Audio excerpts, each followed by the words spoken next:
Yo, yo, yo, what's going on, ladies and gentlemen? It is I, the microphone messiah, Philip Antoine, joined by Brandon Tanguma. No Marley this week, but she will be joining us kind of via satellite. Brandon, what's up, man? What's up, everybody? We're in September, so summer's basically over and fall's starting. Where the hell's the year gone? Right, where has it gone? Brandon, you went to Big Toko's Kickback 3. What are your thoughts? It was a good time. It was at the Cornerstone, which once again I look like an idiot because it's like a venue inside a restaurant. So I was like, I didn't know where to go, and then I followed these people and I figured it out. And I was at the first one. Definitely a little bit of a change from the BTW, the Newark Portuguese Hall. It was I don't know the whole story, the whole journey of Oasis, but I definitely could tell from 2 years ago to now, there's definitely they're going places. Yep, yep, yep. Shout out Oasis, the did the damn thing Sunday night. We're here to talk Bash in Berlin. Brandon, run it down for us. Well, it was in Berlin. Shocker. We started off with Cody and KO. Honestly, might have been my favorite match of the show. It was simple. They told a good story with KO. Is he going to turn? Is he not going to turn? He ended up didn't, but he kind of gave some looks, and there's some points that maybe he could have. But I like that match quite a bit overall on the show. I'll be honest, I wasn't the biggest fan of the show. It's kind of another run-of-the-mill overseas show that not a lot happened in terms of like forwarding storylines, but I thought the this Cody match was really good. From what I didn't see the whole thing, and be honest with the people, I saw like the last 5 minutes. I really enjoyed like going into the go home of it all. Cody Rhodes stands tall once again, still the WWE champion. Um, I did see like highlights from what you were talking about, how there were points where KO could have turned, but he didn't.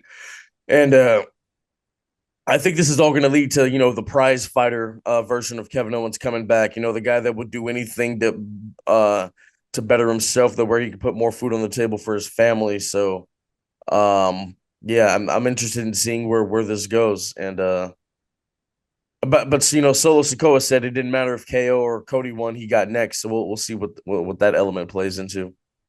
Yeah, then we got the women's tag match. I mean, it was fine. Jade and Bianca get their titles back. Jade kind of snapped at a reporter, not snapped, but like kind of was a little witty about not wanting to talk about AEW anymore, even though they didn't really talk about AEW all that much. So looks like they're kind of back where they started. I don't know what the tag division looks like, but it is what it is. Then we got the strap match, CM Punk beating Drew McIntyre. We'll talk about Raw later that they're still continuing on this feud, but I thought this was much better than their SummerSlam match. It was more physical. The strap match and these types of matches in general are going to be a little more plotting, a little more deliberate because you're not going for the pinfalls. You're going to, the go for the turnbuckles and all that other stuff. So there's kind of an inherent part of the match I don't like, but for what it was, I thought it was very good. Or Yes. yeah. CM Punk undefeated in strap matches. His last strap match 15 years ago against the late great Umaga. Yeah, I mean, I thought this was fun. I always love the spot where like the guys carrying the dude on the shoulder, they touch the buckle, then the guy that's on the shoulder touches it. I always love that. Multiple GTSs to ensure that Drew McIntyre would stay down so CM Punk could win. Gets the bracelet back, and Punk uh on a digital media exclusive, he said now he wants the World Heavyweight Championship. Obviously, we'll talk about what happened, after the aftermath of it all with Monday Night Raw. But nonetheless, congratulations to CM Punk. He looked great. This was very fun. Best Punk WWE match in a decade. Well, There's been like four of them, but this was definitely the best one. technically there's five. This is five. No, we had those two with Dom on the house shows. Well, we didn't see those, so I don't count those. Oh, come Then on. speaking of Dom, he was in a match here. He had the mixed tag match with Rhea and Priest against Dom Terror and Twins. Liv, the Terror Twins, which I mean, I'm not the biggest fan of the name, but Treacherous whatever. Twins. Come on now. Hello. I mean, this almost kind of just screamed like a house show or like a comp, not a comedy match, but like a match where the wrestler gets in the ring with like the manager or something like that, where because Priest and Rhea were just like completely dominating for most of the match. There was points where Liv and Dom got a little bit up, but some interference from the Judgment Day, and Priest and Rhea get the win. Rhea got a little bit on Dom, put him in like that little leg lock chokehold she does. So they're still continuing this feud, but it was fine for what it was. Crowd was into it, which is what you would expect. Then the main event, this one went 34 minutes, 28 seconds. Crowd, I was very much into it. This was kind of where we got that European type crowd where I thought they were a little more into themselves than actually watching the match, doing the wave, doing chants and things.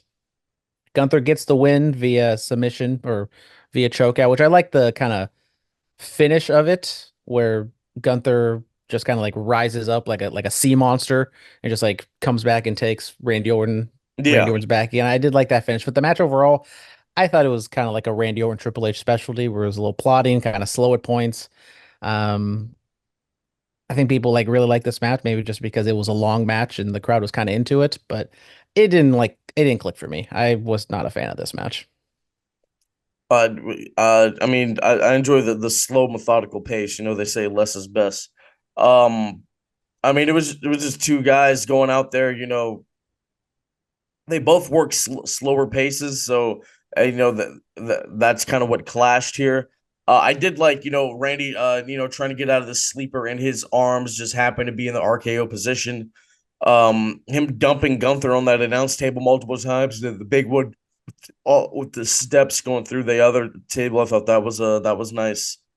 I do Um, wonder if they botched, like he only hit one RKO and Gunther kicked out like right away. I wonder if it was because he did a power bomb, was going to do a power bomb, but then like he kind of dropped. I don't know if they were trying to do a power bomb into an RKO, but just either Gunther couldn't get up or Randy couldn't get up. So I wonder Randy if that. Randy weighs a lot now. You I, know, well, that's another thing that they were pointing out. Like, oh, he weighs like 280 or 290, something like. saw that Nutella.